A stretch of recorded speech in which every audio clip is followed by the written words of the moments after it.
Jurassic world rebirth ने अपने universe के अब तक के सबसे बड़े और हॉरिफाइंग डायनासोर डी-रेक्स को दिखा दिया है, जो कि कितना ज्यादा पावरफुल था ये तो आपको मूवी को देख के पता चल ही गया होगा। मतलब हाल फिलहाल जुरासिक वर्ल्ड में कोई भी ऐसा डायनासोर नहीं है जो कि डी-रेक्स को हरा सके। अरे हराना तो छोड़ो, इवन उसे कोई टक्कर भी नहीं दे सकता है। और इसका पता हमें मूवी में ही चल गया था, क्योंकि जिस टाइम पे डी-रेक्स अपने चैम्बर में से आजाद हुआ था तब आइलैंड पे टी-रेक्स और स्पाइनोसोरस जैसे एक से बढ़कर एक खतरनाक शिकारी घूम रहे थे, लेकिन किसी में भी इतना दम नहीं था कि वो डी-रेक्स का कुछ बिगाड़ सके। और इसीलिए आज के टाइम तक ये मॉन्स्टर पिछले 17 सालों से रूल करता हुआ आ रहा है। और अब मोस्ट ऑफ द पीपल्स यही सोच रहे हैं कि डी-रेक्स से पावरफुल ना कोई था और ना ही कोई है। बट वेट ए मिनट, क्या सच में ऐसा ही है? मतलब क्या कोई भी ऐसा डायनासोर नहीं था जो कि डी-रेक्स को टक्कर दे सके? तो यार जो लोग जुरासिक वर्ल्ड को लेके नए हैं उनको मैं 2015 की एक कहानी सुनाता हूँ। हाँ, उसी साल की, जब दुनिया ने एक ऐसे नाइटमेयर को देखा जिसे देखकर फिर उन्होंने कभी भी ऐसे डायनासोर पार्क की तरफ अपना मुंह नहीं मोड़ा। मतलब अगर डी-रेक्स एक पावर हाउस है जो बहुत ही ज्यादा पावरफुल है, तो वो एक किलिंग मशीन था जो कि उस टाइम नेचर की हर उस चीज को चैलेंज करने में कैपेबल था। Now yes, Indominus racks.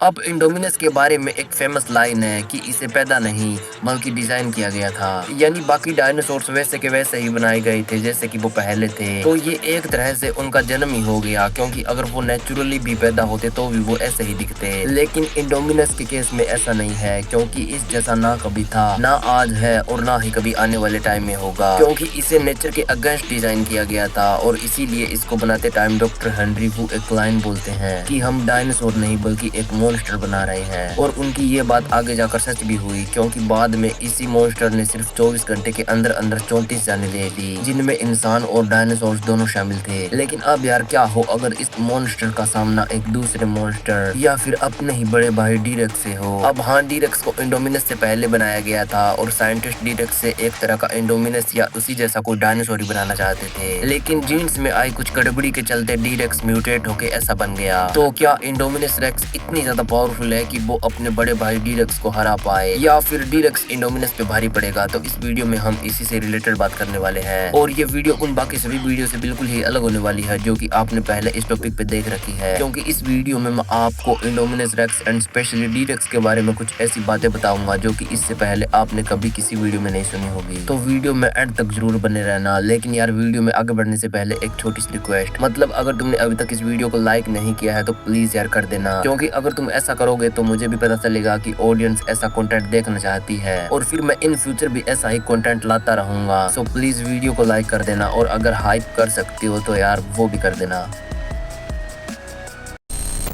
तो अब इन दोनों की फाइट से पहले अगर हम दोनों की पावर्स एंड एबिलिटीज पे नजर डालें तो सबसे पहले हम डी-रेक्स एके डिस्टोर्टियस रेक्स के बारे में बात करेंगे, क्योंकि मूवीज में भले ही इंडोमिनस पहले दिखी हो, लेकिन जुरासिक यूनिवर्स की टाइमलाइन के हिसाब से डी-रेक्स को इंडोमिनस से भी पहले बनाया गया था। अब कैसे? तो 2003 में जुरासिक पार्क के सक्सेसफुली शुरू होने के बाद 2010 तक लगभग पूरी दुनिया में से इतने ज्यादा लोग डायनासोर्स को देखने के लिए आए कि सिर्फ 7 साल में मसरानी ग्लोबल्स एक मल्टी बिलियनियर कंपनी बन गई। लेकिन लोगों के इतने ज्यादा तादाद में आने के कारण एक और काम हुआ कि लोग जल्दी ही नॉर्मल डायनासोर्स को देख के बोर होने लग गए। तो इसीलिए सिमन मसरानी के कहने और डॉक्टर हेनरी वू की देख रेख में साइंटिस्ट ने कुछ ऐसे डायनासोर्स को बनाने का ट्राई किया जो कि नेचर के रूल्स के अगेंस्ट थे, यानी वो नेचुरली जन्म ही नहीं ले सकते थे। नाउ यस, हाइब्रिड डायनासोर्स, जिनको बाकी सभी डायनासोर से अलग दिखाने के लिए उनको अलग अलग डायनासोर्स के डीएनए को एक साथ मिला के बनाया जाने वाला था। अब इसमें कई सारे सब्जेक्ट्स को रखा गया था, लाइक ये म्यूटाडोन जिसे वेलोसिरैप्टर एंड क्विट्ज़ालकोएटलस के डीएनए को एक साथ मिला के बनाया जाने वाला था, जिसका मोटिव ये था कि एक ऐसा वेलोसिरैप्टर जो उड़ सके। और म्यूटाडोन वैसा बना भी, पर उतना ज्यादा परफेक्ट भी नहीं, क्योंकि मूवी में इसे क्विट्ज़ालकोएटलस की तरह कोई भी बड़ी उड़ान भरते हुए नहीं दिखाया गया। अब अगर आप जानना चाहते हो कि म्यूटाडोन उतना परफेक्टली उड़ क्यों नहीं सकता है तो आप कमेंट्स में बता सकते हो, मैं इस पे एक डिटेल्ड वीडियो भी बना दूंगा। लेकिन यार म्यूटाडोन के अलावा भी कई और हाइब्रिड्स बनाए जा रहे थे, जिनमें एक बड़ा नाम आता है डी-रेक्स यानी डिस्टोर्टियस रेक्स का, जिसके आप नाम से ही समझ गए होंगे कि इसको कैसा बनाया जाने वाला था। यानी इसे बनाने के लिए मेन बेस एक टीरेक्स का रखा गया था, पर उस टीरेक्स को और भी ज्यादा बड़ा, डरावना और ताकतवर बनाना था। इसीलिए टीरेक्स के डीएनए को कई सारे और डायनासोर्स के डीएनए से एनहेंस किया गया। अब ऑफिशियली अभी तक कंफर्म नहीं हुआ है कि टीरेक्स के डीएनए में किस किस डायनासोर के डीएनए का यूज हुआ है, लेकिन टीरेक्स को बड़ा बनाना एक मेन मोटिव था और वो बड़ा बना भी, लेकिन इंडोमिनस या बाकी किसी और मांसाहारी डायनासोर जितना बड़ा नहीं, बल्कि यार उनसे कई गुना ज्यादा बड़ा, जिसका कारण मोस्ट प्रोबेबली किसी 4 पैर वाले डायनासोर लाइक ब्रैकियोसोरस का डीएनए हो सकता है। और इसीलिए एक टीरेक्स होने के बावजूद भी टीरेक्स के आगे की तरफ 2 और हाथ है, बिल्कुल किसी 4 पैर वाले डायनासोर की तरह। अब टीरेक्स की ऑफिशियल हाइट अभी तक कंफर्म नहीं हुई है, बट अगर आप इंटरनेट पे सर्च करोगे तो वहाँ आपको पता चलेगा कि टीरेक्स की हाइट 25 फीट के आसपास है। लेकिन यार मुझे ऐसा नहीं लगता है, क्योंकि टीरेक्स ने एक हेलीकॉप्टर को हाथ में पकड़ लिया था और एक नॉर्मल हेलीकॉप्टर की हाइट 8 से 10 फीट होती है। और मूवी के इस सीन में हम देख सकते हैं कि टीरेक्स का सर एक हेलीकॉप्टर जितना ही बड़ा है और नॉर्मली एनिमल्स का हेड उनकी पूरी बॉडी का 1/10% होता है। फॉर एग्जांपल एक एवरेज मैन जिसकी हाइट 5 फीट हो, उसके हेड का size according to Google 1 feet होता है। तो एक आदमी के हेड के मुकाबले उसकी बॉडी 5 गुना बड़ी होती है। तो अगर हम इसी बेसिक फॉर्मूला को टीरेक्स पे अप्लाई करें तो उसका हेड एक हेलीकॉप्टर जितना बड़ा था, जिसकी हाइट 10 फीट थी। और जैसा मैंने कहा पूरी बॉडी हेड से 5 गुना बड़ी होती है। तो अगर हम टीरेक्स के हेड जो कि 10 फीट का है उसको 5 से मल्टीप्लाई करें तो रिजल्ट 50 फीट आता है। अब जैसा मैंने आपको अपनी इस वीडियो में भी बताया था, लेकिन हाँ थोड़ा बहुत ऊपर नीचे हो सकता है, लेकिन मोटा मोटी हम टीरेक्स को ज्यादा नहीं तो 40 से 44 फीट का तो मान ही सकते हैं। लेकिन अब इतना बड़ा होना तभी पॉसिबल होगा जब टीरेक्स के डीएनए में किसी घास खाने वाले बड़े डायनासोर के डीएनए का यूज हुआ हो। बट इसके अलावा टीरेक्स के पास कैमोफ्लेज की भी एबिलिटी है, जो उसे या तो कटल फिश या कैमेलियन के डीएनए से मिली होगी। और साथ ही टीरेक्स के पास हीट डिटेक्शन एंड बहुत ही ज्यादा स्ट्रॉन्ग बाइट फोर्स भी है, जो कि हेलीकॉप्टर को भी आसानी से चबाने में कैपेबल है। लेकिन इसके अलावा टीरेक्स फिजिकली भी इतना ज्यादा पावरफुल है कि उसने सिर्फ अपने छूने भर से एक चलती गाड़ी को रोक के उसे कुचल दिया था। और अपने बचपन में ही उसने उस चैम्बर को तोड़ दिया था, जो कि स्पेशली टीरेक्स को ही रोकने के लिए बना था। पर अब ये तो बात हुई टीरेक्स की, लेकिन अब अगर हम बात करें इंडोमिनस रेक्स की, तो इंडोमिनस रेक्स को असल में 2012 में बनाया गया था। और इसको बनाने के पीछे का असली मकसद एक ऐसा डायनासोर बनाना था जो कि सभी टेरेस्ट्रियल डायनासोर से ज्यादा पावरफुल हो। अब इसीलिए डॉक्टर हेनरी वू ने टीरेक्स के डीएनए में कई और डायनासोर्स एंड आज के एनिमल्स के डीएनए का यूज किया। अब अगर आप डिटेल में जानना चाहते हो कि इंडोमिनस रेक्स के डीएनए में किन किन डायनासोर्स एंड एनिमल्स के डीएनए का यूज हुआ है, तो आप इस वीडियो के बाद इसे जरूर चेकआउट करना, जिसमें मैंने डिटेल में बात की है। लेकिन हाँ, हेनरी वू ने इंडोमिनस को सक्सेसफुली बना लिया। अब डॉक्टर वू ने 2 इंडोमिनस को बनाया था, ताकि अगर एक को किसी कारण से कुछ हो जाए तो सेकंड तो बच ही जाए। लेकिन शॉकिंगली हुआ ये कि 2 इंडोमिनस रेक्स में से एक ने दूसरे को ही मार दिया। यानी ये इंडोमिनस रेक्स अपने बचपन से ही इतनी ज्यादा रूथलेस थी कि उसे ये बर्दाश्त ही नहीं था कि कोई उसके टक्कर का उसके आसपास हो। अब इसीलिए उसने अपने ही सिबलिंग को मार दिया। लेकिन इसके बाद उसे अपने पिंजरे से बाहर निकलना था, इसीलिए वो एक ट्रैप तैयार करती है। यानी जहाँ पे वो थी उस जगह की दीवार पे वो अपने पंजों से निशान बना देती है, ताकि इंसानों को लगे कि वो दीवार को चढ़ के कहीं भाग गई है। और इंसान ऐसा सोचते भी है और उसके जाल में फंस के अंदर चले आते हैं। बट तभी उनको मिलता है सरप्राइज, क्योंकि इंडोमिनस अभी भी झाड़ियों के अंदर छुपी हुई थी और उसने अपनी बॉडी को भी जानबूझ के ठंडा कर लिया था, ताकि वो हीट डिटेक्टर के पकड़ में ना आए। लेकिन अब फाइनली इंडोमिनस ह्यूमंस के पीछे थी और वो लिटरली इतनी ज्यादा पावरफुल थी कि उसने पहले तो एक कंक्रीट वॉल को तोड़ दिया और फिर एक गाड़ी को उसने ऐसे उछाल दिया जैसे कि वो उसके सामने कोई खिलौना हो। लेकिन असली केओस तो अभी बाकी था, क्योंकि इसके बाद जो काम इंडोमिनस करती है वैसा ना पहले कभी हुआ था एंड आई थिंक ना कभी आने वाले टाइम में होगा भी, क्योंकि इसके बाद इंडोमिनस सिर्फ कुछ ही घंटों में 34 जाने ले लेती है, जिनमें 14 इंसान और 10 डायनासोर्स थे। और डायनासोर्स भी कोई आम नहीं, बल्कि 6 एपेटोसोरस, 2 वेलोसिरैप्टर्स, एक एनकिलोसोरस एंड एक ब्रैकियोसोरस था। लेकिन अब क्या आप यकीन करोगे कि जब इंडोमिनस रेक्स ये तबाही मचा रही थी तब उसकी एज क्या थी?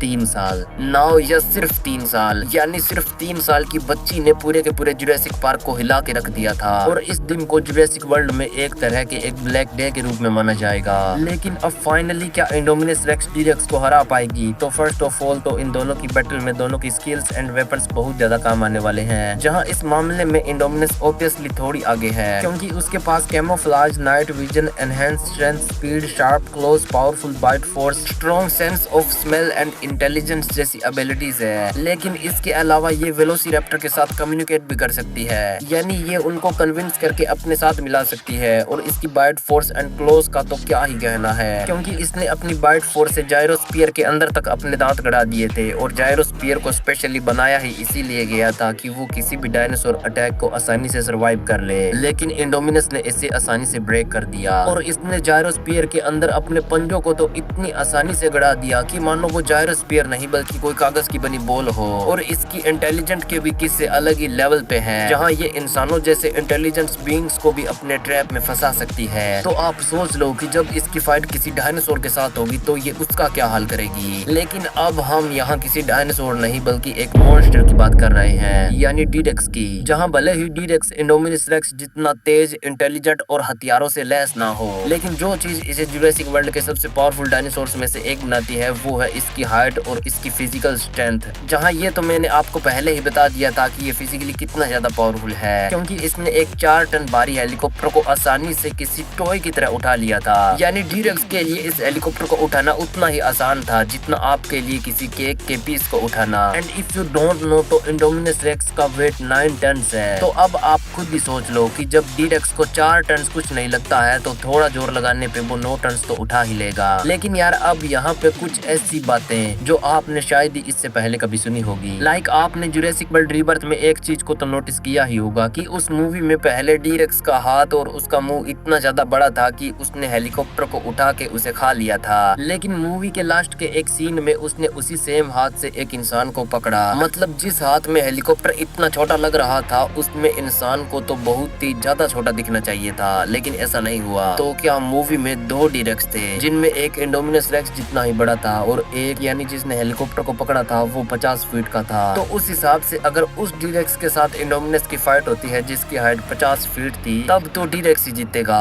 लेकिन अगर इंडोमिनस की फाइट उस डी-रेक्स से होती है जो इंडोमिनस जितना ही बड़ा था, तो ऑब्वियसली इंडोमिनस ही जीतेगी। बाकी यार तुम्हारा इसके बारे में क्या सोचना है कि 3 साल की इंडोमिनस रेक्स की बजाय अगर एक फुल्ली ग्रोवन यानी 10 से 15 साल की इंडोमिनस रेक्स का मुकाबला डी-रेक्स से होता तो कौन जीतता? चलो अपने अपने आंसर्स कमेंट्स में लिखो। एंड यार इसके अलावा अगर डी-रेक्स वाली मिस्ट्री को भी डिटेल में जानना चाहते हो कि क्या सच में जुरासिक वर्ल्ड रीबर्थ में 2 डी-रेक्स थे, यानी क्या बाकी और हाइब्रिड्स की तरह डी-रेक्स के भी 2 क्लोन्स बनाए गए थे, तो भी आप कमेंट्स में बता सकते हो कि आपको वीडियो चाहिए और वीडियो आ भी जाएगी। बाकी यार जाने से पहले एक छोटी सी रिक्वेस्ट, मतलब अगर अभी तक तुमने इस वीडियो को लाइक एंड चैनल को सब्सक्राइब नहीं किया है तो प्लीज यार कर देना, क्योंकि यहाँ पे तुम्हें मार्वल डीसी से अलग सिर्फ Monsterverse, Godzilla, kaiju and Jurassic related ही कंटेंट मिलता है। तो प्लीज वीडियो को लाइक करके चैनल को सब्सक्राइब कर देना, क्योंकि एक यही है जो तुम कर सकते हो। सुपर थैंक्स वगैरह तो मुझे पता है तुम दोगे नहीं दोगे ना, पता है यार नहीं दोगे।